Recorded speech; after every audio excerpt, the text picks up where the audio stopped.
Micro organism friends and दोस्तों, इसमें मैंने आप लोगों को माइक्रो ऑर्गेनिज्म के अंदर 5 कैटेगरीज बताई थी, that there are the 5 different types of the micro organism. ठीक है ना? क्या क्या थे वो?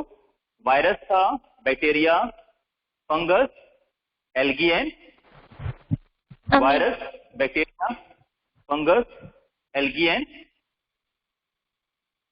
one was there ना, algae was there, yes protozoa। so there was the 5 categories जिसमें मैं माइक्रो ऑर्गेनिजम्स को डिवाइड करूंगा। ठीक है बच्चों? तो माइक्रो ऑर्गेनिजम्स का मतलब क्या होता है? that has been told to all of you, the organisms which are needed microscope to see, वो ऑर्गेनिजम्स जिनको देखने के लिए मुझे माइक्रोस्कोप का यूज करना पड़ता है, they will be called as a micro organism. ठीक है फ्रेंड्स एंड दोस्तों, इनके बारे में हमने डिस्कशन कर लिया था। Now today we have to start from this topic 2.2, where do micro organisms live. देखो बच्चों, if we will ask this question to us कि where do the micro organisms live, then we will got a very simple answer that there is no fix place for the micro organism. उनके लिए कोई fix place नहीं है, या फिर अगर मैं इसको थोड़ा चेंज करके बोलूं, everywhere microorganism will be found everywhere on the earth. I can't say, मैं आपको ये नहीं कह सकता कि माइक्रो ऑर्गेनिज्म लैंड पे मिलते हैं, वाटर में नहीं मिलते, या वाटर में मिलते हैं तो एयर में नहीं मिलते। No, they will be found everywhere. Microorganism will be found everywhere as per their type. याद रखो बच्चों, मैं क्या बता रहा हूं आपको, where do micro organisms live. तो मैं यहां पर माइक्रो ऑर्गेनिजम्स की बात कर रहा हूं। माइक्रो ऑर्गेनिज्म मतलब क्या? Algae, fungi, bacteria, virus, protozoa. मैं इन सभी की बात कंबाइंडली कर रहा हूं, लेकिन अगर आप एक एक करके बात करना शुरू करोगे, सर प्रोटोजोआ के बारे में, सर फंजाई के बारे में, सर वायरस के बारे में, बैक्टीरिया के बारे में, एल्गी के बारे में, तो इनका डिस्ट्रीब्यूशन अलग अलग हो जाएगा। एल्गी कभी भी हवा में नहीं मिलेगा, वो हमेशा लैंड पे मिलेगा। वायरस हर जगह मिलेंगे, एयर में भी, लैंड पे भी, वाटर में भी। बैक्टीरिया हर जगह मिलेंगे, एयर में, लैंड पर और वाटर में। ठीक है? प्रोटोजोआ की अगर आप बात करो, they will found basically in the areas where the water will be available. जहां पर वाटर अवेलेबल होगा वहां पर इनकी अवेलेबिलिटी ज्यादा होगी, इसकी प्रोटोजोआ की। ठीक है ना? Fungi, fungus will be found at the places where the dead and the decaying matter will be available. मतलब जहां पे ऑलरेडी किसी एनिमल की डेथ हो गई हो, या कोई नेचुरल बॉडी हो जो पहले लिविंग था लेकिन अब वो नॉन लिविंग में कन्वर्ट हो गया है, तो अब उसको वहां से खत्म करने के लिए, उसके डेब्रिस को, उसका जो बचा हुआ अवशेष है, उसको ईट करने के लिए the fungi will be found near by the bodies, now those who are dead. ठीक है ना? So now on this definition, अगर आपसे डायरेक्टली कोई पूछता है, if anybody will ask you combinedly that tell me the name where the microorganisms will be available, then you have to told there's no fixed place or everywhere। जमीन पे मिलेगा, जमीन के अंदर भी मिलेगा, जमीन के ऊपर भी मिलेगा, हवा में मिलेगा और पानी में मिलेगा। It will be found on the land, in the water, in the air। ठीक है? Microorganisms will be found everywhere। Clear? Now this is what। अच्छा बच्चों, there are some microorganisms those who are living alone, and there are some those who are living in the group। For example, bacteria and the virus, they will be live in the group। Bacteria और virus वो group में रहते हैं। लेकिन अगर मैं amoeba की बात करूं, फंगस की बात करूं, फंगस भी तेरे ग्रुप में रहता है, लेकिन अगर मैं अमीबा की बात करूं, मतलब प्रोटोजोआ की बात करूं, then the unicellular living organisms belonging to the protozoa, they will be remain single। वो कैसे होंगे? अलोन होंगे, सिंगल होंगे, वो कभी भी ग्रुप में पार्टिसिपेट नहीं करेंगे। ठीक है? इसके अलावा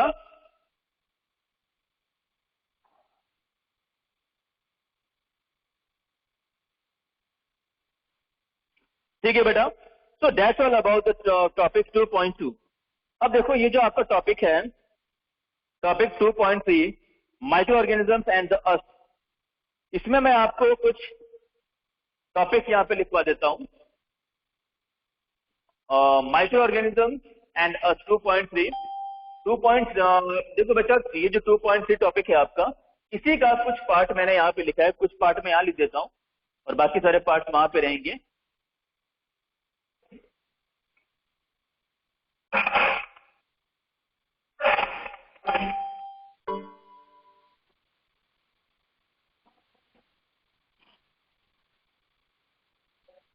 फ्रेंडली माइक्रो ऑर्गेनिज्म, और आ जाएगा आपका मेकिंग कर्ड,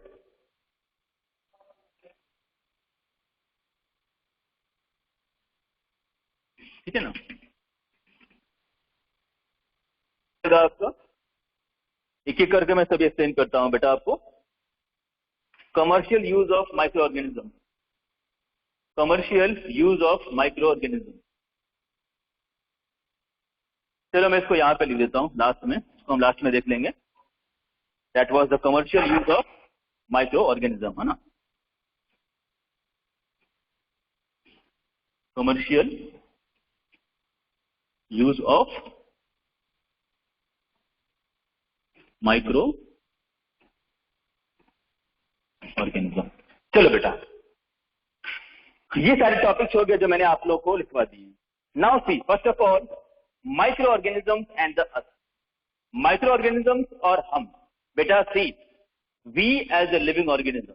अस कहने का क्या मतलब है? अस कहने का मतलब है ऑल द एनिमल, ठीक है ना। Micro organism and us means what ever the place. Right now I am taking a respiration, अभी मैं रेस्पिरेशन कर रहा हूं, तो रेस्पिरेशन के टाइम पर अभी एटमॉस्फेरिक एयर को मैं अपने अंदर ले रहा हूं, ठीक है ना। I am taking this along with this air, ये जो आप एयर देख रहे हो ना मेरे आसपास, यहां पर lakhs bacterias and viruses exist करते हैं। बहुत सारे वायरसेस और बहुत सारे बैक्टीरियाज हैं यहां पर, लेकिन मैं बीमार नहीं पड़ रहा हूं। क्यों? क्योंकि मेरे अंदर वायरस और बैक्टीरिया का एक्सचेंज नहीं होता। ये दो बात पे डिपेंड करता है बेटा, मेरे इम्यून पर और एक्सचेंज पर। भाई मेरे बॉडी में कोई एक्सचेंज नहीं होता है, ठीक है ना, कि मतलब वायरस ले लो बैक्टीरिया दे दो, फिर बैक्टीरिया ले लो वायरस दे दो, ये नहीं होता।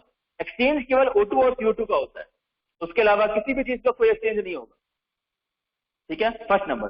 सेकेंड नंबर, बाई चांस अगर कोई माइक्रो ऑर्गेनिज्म मेरे बॉडी में चला जाए, then my body is having the immune power, क्या बोलते हैं उसको, प्रतिरोधक क्षमता, जो किसी भी बीमारी को होने से रोकती, ठीक है ना। तो माइक्रो ऑर्गेनिजम्स एंड द अर्थ, तो ये सारी बातें हैं बेटा जो मैंने आप लोगों को बताई। इसके अलावा बच्चों, इसके अलावा माइक्रो ऑर्गेनिज्म के और भी कई रूप हैं। माइक्रो ऑर्गेनिज्म केवल वही नहीं है जो हमें हार्म करते हैं। कुछ माइक्रो ऑर्गेनिज्म ऐसे हैं जिनका हम यूज करते हैं फॉर द मैनकाइंड, जिन माइक्रो ऑर्गेनिज्म की हम हेल्प लेते हैं ह्यूमन बींग्स को और ज्यादा बेनिफिट प्रोवाइड करने के लिए, ठीक है। तो नाउ द फर्स्ट नंबर देखिए क्या दिया हुआ है यहाँ पे, friendly microorganism. Let me talk about the microorganism that was the yeast. Friendly microorganism, बच्चों आप लोगों को याद है, हम लोगों ने पढ़ा था माइक्रो ऑर्गेनिज्म को बिलोंग करने वाला एक ग्रुप है, उसको बोलते हैं फंजाई, फंगस, पढ़ा था हमने, पढ़ा था ना। उस फंजाई का एक एग्जांपल है yeast. Yeast was being used to make alcohol. Alcohol का यूज हर जगह होता है। जब आप वैक्सीन लेने के लिए डॉक्टर के पास जाते हो, डॉक्टर आपको वैक्सीन देता है। वैक्सीन देने के बाद जिस पॉइंट पर वो आपको इंजेक्ट करता है, वहां पर एक कॉटन में एल्कोहल लगा के देता है उस जगह पर लगाने के लिए, ताकि आपके उस पॉइंट पर आपकी बॉडी में कोई इंफेक्शन ना हो जाए, ठीक है ना। ये तो इसका फर्स्ट यूज हो गया। सेकेंड नंबर, हमारे लैब में ऐसे बहुत सारे एक्सपेरिमेंट हैं जहां पर हमें अल्कोहल की जरूरत पड़ती है, ठीक है ना। Second number. Third number, sanitiser. अभी जो आप मार्केट से सैनिटाइजर परचेज आउट कर रहे हो, उस सैनिटाइजर में 70 to 80% अल्कोहल होता है। Then and then that sanitiser would be able to kill the virus. भाई अल्टीमेटली में आप हाथ सैनिटाइज क्यों करते हो? इसीलिए करते हो ना कि भाई हाथ के ऊपर अगर केमिकल लग जाए तो ठीक है चलेगा, लेकिन कोई वायरस या बैक्टीरिया नहीं होना चाहिए। सही है? तो उसको एराडिकेट करने के लिए, उसको हया से हटाने के लिए आप क्या यूज करते हो? सैनिटाइजर यूज करते हो। तो सैनिटाइजर में 80% टू 70% क्या होना चाहिए? अल्कोहल होना चाहिए, तभी वो सैनिटाइजर आपके लिए हेल्पफुल होगा, अदरवाइज वो फिर किसी काम का नहीं होगा। ठीक है? So this was the example of some of the friendly wait just a minute. तो फ्रेंडली माइक्रो ऑर्गेनिज्म में हम लोगों ने क्या देखा? East was the example of friendly micro organism. इसके अलावा बच्चों देखो, अच्छा मैं आप लोगों को एक बात और बता दूं, अल्कोहल जो है ना बेटा, अल्कोहल को प्रोड्यूस करने के लिए गवर्नमेंट लाइसेंस देती है, ठीक है ना, क्योंकि अल्कोहल का कई जगह पे यूज होता है। इसका यूज काफी ज्यादा वाइडली और काफी बड़े स्तर पे होता है, कई जगह पे यूज होता है, ठीक है ना। और बियर वगैरह बनाने के लिए और रम वगैरह, मतलब जितने भी एंटी डायबिटिक सब्सटेंस है ना, जो नशा करने वाली चीजें होती है, वहां पर भी हम अल्कोहल का यूज करते हैं, ठीक है। तो now why we are studying this topic, इस टॉपिक को हम लोग क्यों पढ़ रहे हैं बेटा? क्योंकि we are using the micro organism to produce the alcohol, and the alcohol was being used. Alcohol का यूज कैसा है? वाइड यूज है। The use of the alcohol is very very wide. कई जगह पे अल्कोहल का यूज किया जाता है, और अल्कोहल को प्रोड्यूस करने के लिए मैं किसकी हेल्प लेता हूं? माइक्रो ऑर्गेनिज्म, ठीक है ना। तो चलो बच्चों, ये टॉपिक आपका हुआ, फ्रेंडली हो गया। तो यहां से ये बात हम समझ गए कि माइक्रो ऑर्गेनिज्म को बिलोंग करने वाला एक ग्रुप है फंगस, जो हमारे लिए अल्कोहल को प्रोड्यूस करने के लिए एज अ फ्रेंड हम उसको यूज करते हैं। सेकेंड नंबर देखिए, मेकिंग कर्ड। बच्चों कर्ड बनाने के लिए आप लोगों ने घर में देखा होगा, मम्मी ने अगर कभी कर्ड बनाया हो तो उसमें आप मार्केट से मिल्क परचेज करके लेके आते हो, ठीक है। आप मार्केट से मिल्क परचेज करते हो, वो लेके आप घर पे आते हो, मिल्क को गर्म करते हो, गर्म करने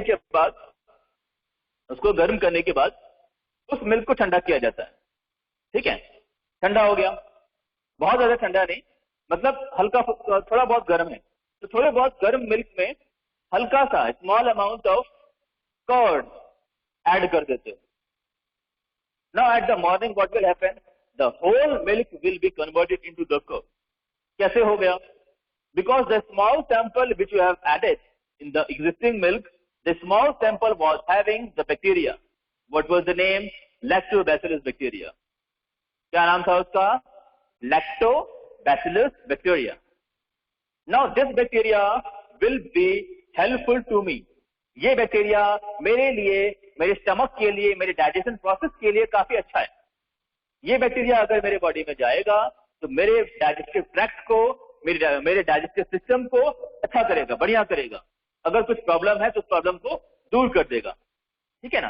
तो ये काम मैं करता हूं। तो ये काम मैं क्यों करता हूं? Because I know that the lactobacillus bacteria are helpful to my body. ये मेरे बॉडी को डैमेज करने वाले नहीं है, मेरी बॉडी को बेनिफिट प्रोवाइड करने वाले बैक्टीरियाज है। अल्टीमेटली में इनसे मेरी बॉडी को बेनिफिट मिलेगा, लॉस नहीं होगा, ठीक है। बात समझ में आई? तो मेकिंग ऑफ द कर्ड। और बच्चों मैं आप लोगों को बता दूं, if I talk about the bacteria, then the bacteria are having the property to double its colony after every 20 minutes. Her 20 minute में वो अपनी कॉलोनी को डबल कर लेते हैं। This was the reason आपने small amount of lactobacillus bacteria milk में add किया था। रात भर में उस बैक्टीरिया ने मिल्क को यूज करके मिल्क का केमिकल नेचर चेंज कर दिया। पहले वो मिल्क था, लेकिन अब उसको कर्ड में चेंज कर दिया। किसने किया? लैक्टोबैसिलस बैक्टीरिया ने, ठीक है ना। तो बैक्टीरिया की जो प्रॉपर्टी है कि हर 20 मिनट में वो अपनी कॉलोनी को डबल करता है, इस प्रॉपर्टी को हमने अपने बेनिफिट के लिए यूज किया, ठीक है। तो that was the making of the curd. यहां तक कोई डाउट किसी को children?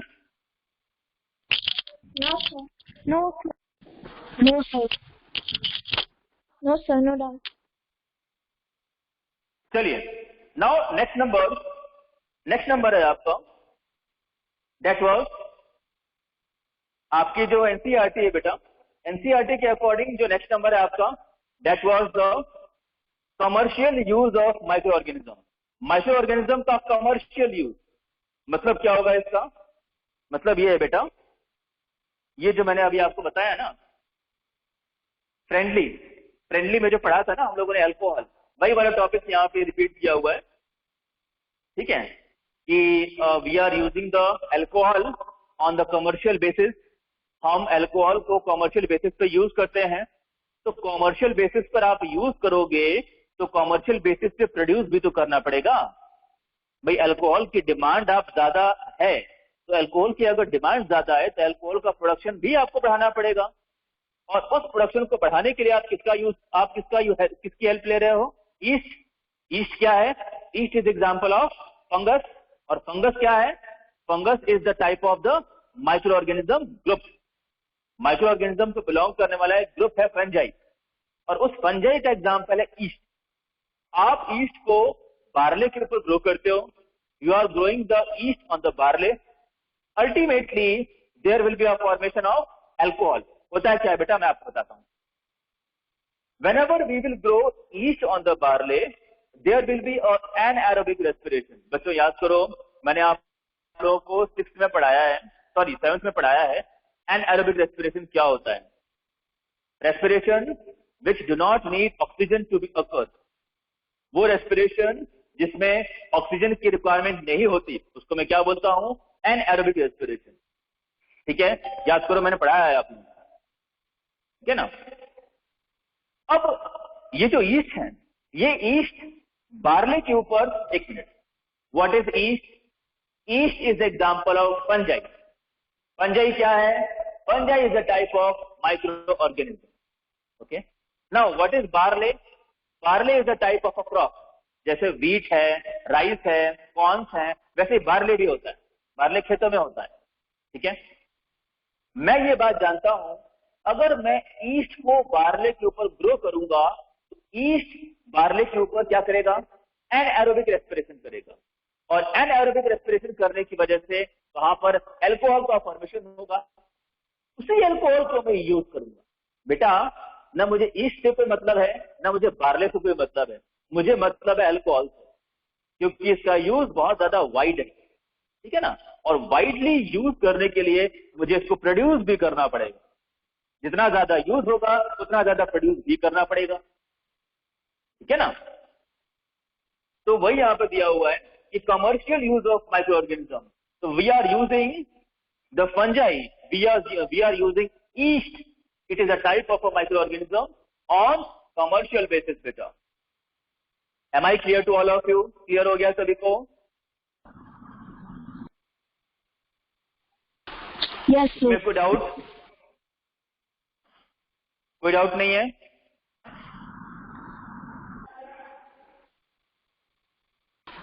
No doubt, sir. No, sir, no doubt. पूर्वा, No बेटा doubt. समझ में आ रहा है आपको? Seeds? Yes, sir, no doubt.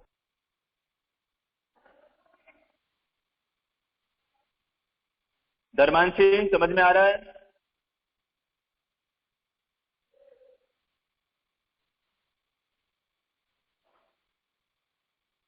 ठीक है, चलो बच्चों, यहां तक तो हो गया हमारा, ये टॉपिक हमने फिनिश कर लिया। Now as per the NCERT, इसके बाद जो आपका नेक्स्ट टॉपिक है that was medicinal use of micro organism. ये क्या पढ़ रहे हैं हम? अरे भाई, किसी जमाने में हमने पढ़ा था कि microorganism are responsible to make us disease. Microorganism, bacteria, virus, fungus, तो हमें बीमार करते हैं। ये क्या पढ़ लिया हमने? Medicinal use of micro organism. ऐसा होता है क्या? यस बेटा, ऐसा होता है। यहां पर कुछ फंगस हैं, ठीक है ना, एल्गी और फंगस की कुछ वैरायटीज हैं। Algae is a type of a micro organism, fungus is a type of the micro organism. There are some varieties. मैं अभी आपको नाम बताऊंगा। मैं इनका यूज करता हूं, फंगस और एल्गी का यूज करता हूं मेडिसिन बनाने के लिए। These medicines are being supplied in the hospitals। अभी लोगों का इलाज चल रहा है उन मेडिसिन से, लोग ठीक हो रहे हैं। This is what the amazing scenario of science. ये विज्ञान का एक बहुत ही अच्छा सिनेरियो है बच्चों, ठीक है, जहां पर विज्ञान जो हमें नुकसान करने आया था उसको ही अपने बेनिफिशियल वर्क के लिए यूज कर लेता है, ठीक है। The medicinal use of micro organism. देखो बच्चों, यहां पर मैं आपको बताऊं कि हम कई ऐसे मेडिसिन हैं जैसे कि पेनिसिलियम। पेनिसिलियम क्या है? ये एक एंटीबायोटिक है बेटा। बच्चों अगर आप लोगों को याद हो, मैंने जब आप लोगों को माइक्रो ऑर्गेनिजम्स पढ़ाया था तब आप लोगों को बैक्टीरिया के बारे में बताया था, बैक्टीरिया और वायरस के बारे में, कि in the case of virus the medicine are not available. Medicine are generally not available, मतलब जनरली वर्क नहीं करती है मेडिसिन, है ना। The antibiotics are capable, the antibiotics are capable to work out on the bacterial disease, not on the viral disease. ये बात मैंने आप लोग को बताई थी ना मैंने ये बात। तो अब मैं माइक्रो ऑर्गेनिजम्स का यूज करूंगा क्या बनाने के लिए? मैं माइक्रो ऑर्गेनिजम्स का यूज करूंगा क्या बनाने के लिए?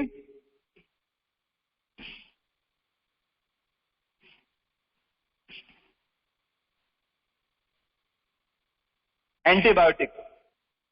Now this antibiotic will be given to the person, those who are suffering from the bacteria, and this antibiotic will kill the bacteria. क्योंकि मैंने बैक्टीरिया को स्टडी किया है, मैंने वायरसेस को स्टडी किया है, ठीक है ना। अब वायरस और बैक्टीरिया जो मेरी बॉडी को हार्म करने के लिए आते थे, उन्हीं का यूज करके मैंने दोबारा से अपने लिए उनका ही यूज करके मैंने अपने चारों तरफ एक कवच बना लिया, है ना। उन्हीं का यूज करके उनको ही उनके खिलाफ मैंने यूज कर लिया। This is what the trick of the science, ठीक है बच्चों। मार्केट में कई तरह के इंजेक्शन अवेलेबल है। वो इंजेक्शन आपकी बॉडी में इम्यून पावर को बढ़ा देंगे। कैसे? क्योंकि आपकी बॉडी में मैं कुछ एंटीजन डाल दूंगा। सर कोई बात नहीं बेटा, वो हम पढ़ेंगे, अब वैक्सीन में पढ़ूंगा। ये जो मैं आपको बता रहा हूं ना, वो वैक्सीन के बारे में, वो हम पढ़ेंगे, बाद में पढ़ेंगे। अभी तो चलो मैं भी आपको कुछ मेडिसिन के नाम बताता हूं। देखिए, जैसे कि आपका हो गया स्टेप्टोमाइसिन, ठीक है ना। Tetracycline and erythromycin are some of the commonly known antibiotics which are made from the fungi and bacteria. Tetracycline, erythromycin, जब कभी भी आपकी बॉडी में आयरन की कमी होती है, आपकी बॉडी में ब्लड की कमी होती है, तो हम क्या देते हैं आपको? एरिथ्रोमाइसिन। स्टेप्टोमाइसिन कब दिया जाता है? जब आप बीमार होते हो, जैसे कि मान लो आपको टाइफाइड हो गया, ठीक है, या फिर आपको डेंगू हो गया, फॉर एग्जाम्पल आपको जॉन्डिस हो गया। In that case we will give you streptomycin, ठीक है। तो इन ये जो आप देख रहे हो यहाँ पे now, the name of the medicine, in medicine को बनाने के लिए हम फंगस और बैक्टीरिया का यूज करते हैं।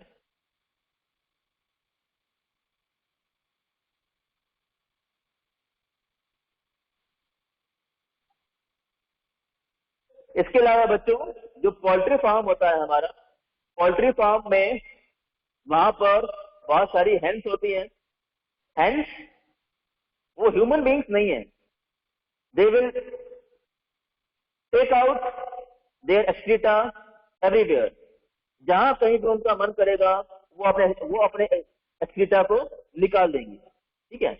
उनके आसपास साफ सफाई रखना और उनके खाने में उनको एंटीबायोटिक देते रहना बहुत जरूरी है। क्यों बच्चों?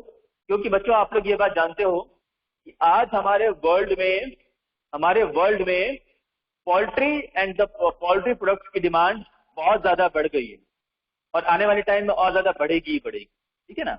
Number of eggs, the eggs of the hen are well known to be eat, तो काफी चाव से खाया जाता है, ठीक है ना। तो hen के एग्स की डिमांड मार्केट में बहुत ज्यादा है। इस डिमांड को फुलफिल करने के लिए we are having the only one source, that was poultry. और आप इमेजिन करो कि अगर पोल्ट्री में कुछ ऊपर नीचे हुआ, अगर पोल्ट्री में कुछ आगे नीचे हो गया, मान लो कोई हैन है वो बीमार हो गई, ठीक है ना, तो उस हैन के जो एग्स होंगे वो कैसे होंगे? डिजीज होंगे। उस एग को अगर हम खाएंगे then we will got disease, ठीक है। तो ये बीमारी हमसे फैलेगी और जो हैन है वो हैन अपने आसपास के हैंस को भी क्या कर देगी?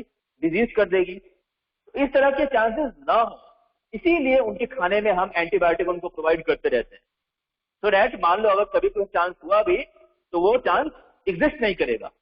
मान लो ऐसा कुछ प्रॉब्लम अगर आए भी तो प्रॉब्लम ठीक हो जाएगी, ठीक है ना। इसका कोई wide destructive effect, widely destructive effect देखने को हमें नहीं मिलेगा।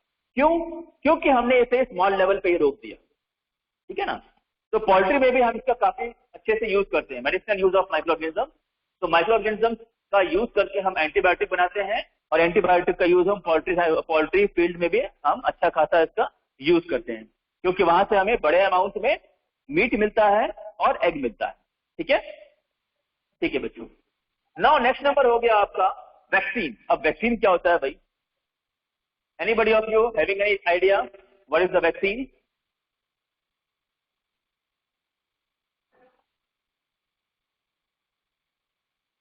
Anyone of you having any idea what are the vaccines?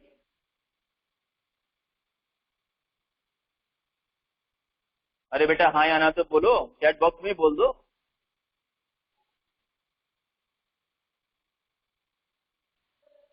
Hello बेटा, मेरी आवाज आ रही है आप लोग को?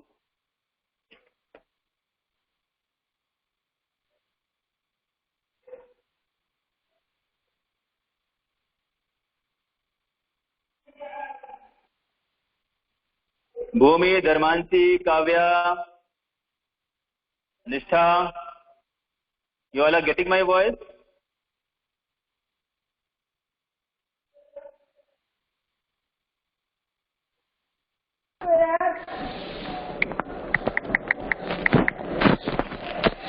Yes, sir. बेटा वैक्सीन के बारे में आप लोग कुछ जानते हो? You want to share your idea about the vaccine? Vaccine क्या होता है?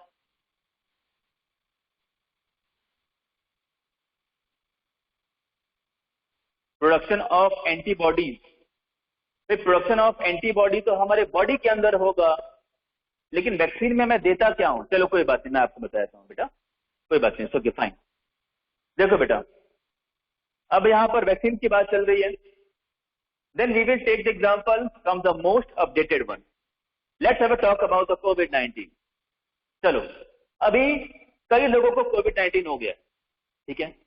Now we are trying to provide vaccine to the maximum people to protect them from the third wave of COVID-19. Fine. Now, what ultimately the vaccine will do? अब जैसे dose 1 लिया मैंने Covishield, ठीक है। अब सेकेंड डोज की बारी अभी आने वाली है, अभी 27 अगस्त को है, 27 जुलाई को मेरा डेट है सेकेंड डोज का, ठीक है। तो सेकेंड डोज जब मैं ले लूंगा, then what this vaccine will do in my body? How this vaccine will protect me from the COVID-19? बच्चों एक बात याद रखो, ध्यान से सुनना मेरी बात। Vaccines will be made only for viral disease. Vaccines, wait. Vaccines are more successful. Vaccines are more successful when they will made specifically for a viral disease. Okay, injection का मतलब वैक्सीन नहीं होता और वैक्सीन का मतलब injection नहीं होता बेटा। इंजेक्शन से आप एंटीबायोटिक भी प्रोवाइड करते हो, लेकिन वैक्सीन अलग है और एंटीबायोटिक अलग है। एंटीबायोटिक बैक्टीरियल डिजीज पे वर्कआउट करता है, antibiotic will work on bacterial disease. Antibiotic will work on bacterial disease, while vaccines will provide immunity to your body. Vaccines provide immunity to your body so that your body will not get disease. Covishield की second dose मैं जब ले लूंगा तो लेने के बाद मेरे बॉडी में ऐसा नहीं कि मुझे कोविड-19 होगा, नहीं होगा। कोविड-19 जब मेरी बॉडी में एंटर करेगा देन द कोविड-19 विल गेट किल्ड। क्यों? क्योंकि कोविड-19 के अगेंस्ट मेरे बॉडी में बहुत सारे एंटीबॉडीज पहले से बने हुए हैं। ठीक है बेटा। अब मेन चीज सुनो, वैक्सीन में मैंने ऐसा क्या कर दिया, जो वैक्सीन मैं ले रहा हूं उस वैक्सीन में ऐसा क्या है जो मेरी बॉडी में कोविड-19 के अगेंस्ट एंटीबॉडी बनाएगा। याद रखना बच्चों, disease causing agent, disease cause करने वाला जो एजेंट होता है क्या बोलते हैं उसको? पैथोजन। क्या बोलते हैं? पैथोजन। उसको मैं क्या बोलूंगा? पैथोजन बोलूंगा। कोई भी ऐसी चीज जो बाहर से हमारी बॉडी में आती है उसको मैं क्या बोलूंगा? Antigen. That will be called as a antigen. Anything which came, anything which come from outside to in my body, हर वो चीज जो बाहर से मेरी बॉडी में आएगी तो मैं क्या बोलूंगा? एंटीजन। और इस एंटीजन को खत्म करने के लिए मेरी बॉडी जो बनाएगी उसको मैं क्या बोलूंगा? एंटीबॉडी।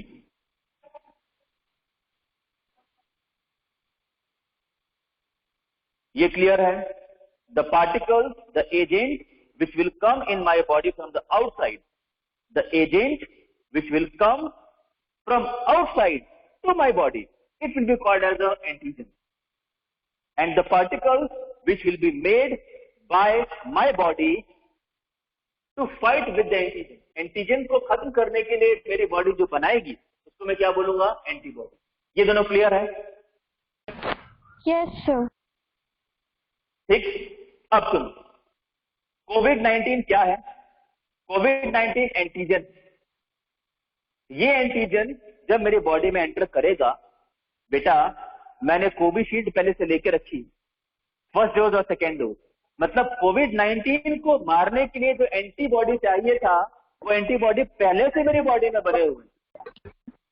मैंने जो वैक्सीन लिया है ना, उस वैक्सीन ने मेरे बॉडी में पहले से ही कोविड-19 के अगेंस्ट एंटीबॉडी बना दी। तो कोविड-19 कभी भी अगर मेरे बॉडी में एंटर करेगा, बेटा अपना माइक बंद करो, किसी का माइक ऑन है।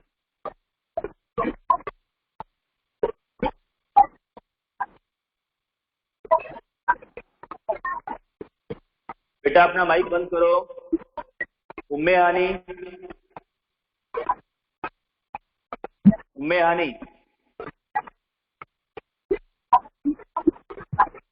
बेटा किसका माइक ऑन है? आप देखते भी नहीं। सरमांशी चारोला, कहाँ हो आप?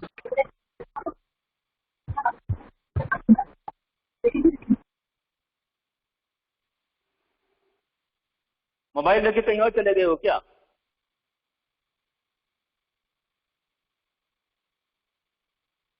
All of you see here. So the COVID-19 was antigen. COVID-19 जब मेरी बॉडी में एंटर करेगा तो COVID-19 के अगेंस्ट मैंने पहले से अपनी बॉडी में क्या बना लिए हैं? एंटीबॉडी बना दी। इसी एंटीबॉडी के लिए तो साइंटिस्ट लोग इतनी मेहनत कर रहे थे। एंटीबॉडी बनाना इजी है, लेकिन वो एंटीबॉडी जो कोविड-19 को रोकेगा उसको बनाना मुश्किल था। ठीक है ना? उसके लिए हमें सीक्वेंस स्टडी करनी पड़ती है, आरएनए को स्टडी करना पड़ता है। आप लोगों को याद होगा बच्चों, कल मैंने आपको बताया था कि वायरस के अंदर क्या होता है? आरएनए होता है। बताया था ना? उस आरएनए को स्टडी करना पड़ता है। उस आरएनए के अकॉर्डिंग हमें एंटीबॉडी बनानी पड़ती है। क्योंकि बेटा वायरस तो बहुत सारे हैं, पोलियो वायरस भी है, मीजल्स के लिए भी वायरस होता है, लेकिन मुझे उस वायरस को रोकना है, मुझे केवल कोविड के वायरस को रोकना है। तो कोविड के वायरस को रोकने के लिए मुझे कोविड वाला एंटीबॉडी बनाना पड़ेगा। ठीक है ना? तो इसके लिए मुझे एंटीबॉडी बॉडी में बनाने पड़ेंगे। तो इसके लिए मुझे कोविड-19 के आरएनए को स्टडी करना पड़ेगा। कोविड-19 क्या है? वायरस है। वायरस के अंदर क्या होते हैं? आरएनए होता है। उस आरएनए को मुझे स्टडी आउट करना पड़ेगा, तभी मैं क्या बना पाऊंगा? एंटीबॉडी बना पाऊंगा। इसीलिए इतना टाइम लग गया वैक्सीन तैयार करने में। ठीक है? तो मैंने अपनी बॉडी में पहले से क्या ले लिया है? एंटीबॉडी ले लिया। अब आगे चल के कोविड-19 अगर मेरी बॉडी में एंटर करेगा कोविड-19 क्या है? एंटीजन। जैसे ही एंटीजन मेरे बॉडी में आएगा, ये सारे के सारे एंटीबॉडी उसके ऊपर टूट पड़ेंगे उसको मारने के लिए। ठीक, जैसे ही एंटर हुआ तुरंत मर गया, फिर दोबारा एंटर हुआ फिर मर गया।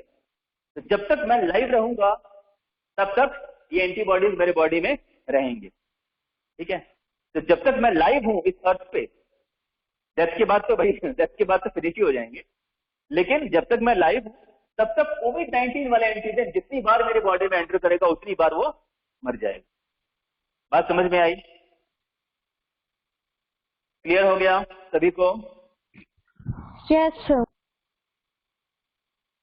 क्लियर हो गया ना? अब अगर मान लो कोई आपसे पूछता है कि बताओ वैक्सीन क्या होता है, तो आप बता सकते हो ना वैक्सीन क्या होता है? तो बच्चों सिंपल लाइन डेफिनेशन अगर मैं आप लोगों को दूं तो vaccine is the type of agent. Vaccine के थ्रू आप मेरे बॉडी में एक ऐसा एजेंट डाल दोगे जो मेरे बॉडी के अंदर जाकर के एंटीबॉडी बना देगा। किसके अगेंस्ट बनाएगा? जिसके लिए आपने वैक्सीन बनाई, जिस बीमारी के लिए, जिस डिजीज के लिए आपने वैक्सीन बनाया है, the disease for which you have made the vaccine, for specifically for that disease, उस डिजीज के अगेंस्ट एंटीबॉडी बना देगा मेरी बॉडी में। कौन? वैक्सीन। ठीक है, क्लियर हो गया वैक्सीन?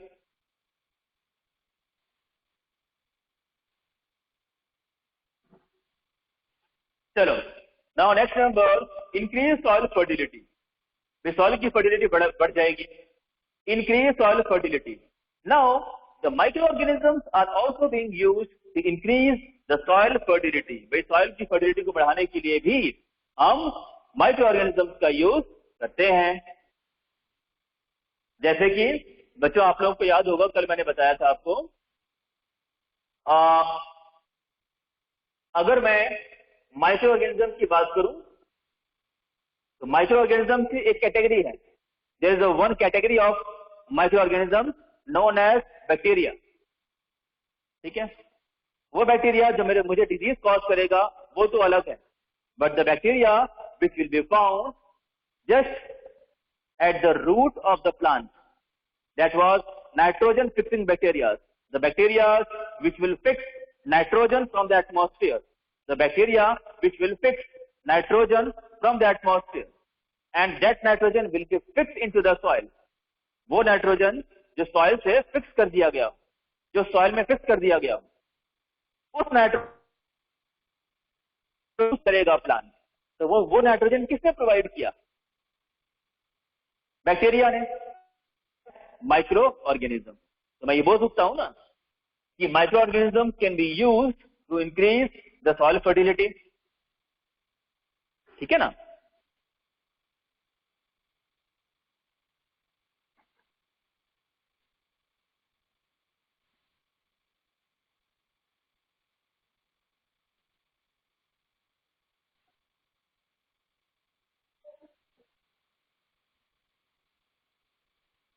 ठीक है बेटा? ओके चिल्ड्रन, तो यहां तक को डाउट आप लोगों में से किसी को? Any one of you? No, sir. No Having doubt. any- No, sir.